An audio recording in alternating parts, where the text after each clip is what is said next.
শিল্পে বাঁচি শিল্প বাঁচাই আজকের এই স্লোগানে আজকে যেই আপনারা আন্দোলন করছেন মাঠে নেমেছেন শক্ত হাতে তো এই অবস্থান সম্পর্কে জানতে চাচ্ছি। অবস্থান বলতে আসলে আন্দোলন তো তখনই হয় যখন আমাদের দেয়ালে পিঠ থেকে গেছে, সো শিল্পীরা রাস্তায় বেরিয়ে আসছি।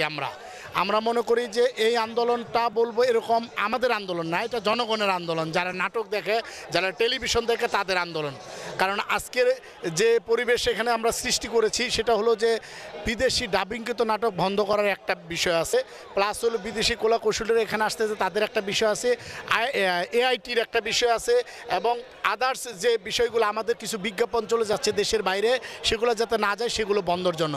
বিশেষ করে বেশি গুরুত্ব দিচ্ছি যে বিদেশি চ্যানেলে আমাদের বাংলাদেশের চ্যানেলে বিদেশি নাটকগুলো যখন প্রচারিত হয় তখন যেটা হয় যে বাংলা সংস্কৃতি জায়গাটা ঠিকমতো থাকে না। আমরা যেহেতু সংস্কৃতি কর্মী, আমরা যেহেতু মানুষকে বিনোদন দেওয়ার জন্য সবসময় কাজ করে যাই, আশা করি যে দেশের বিনোদন চলবে, এখানে অন্য কোনো বিনোদন চলবে না।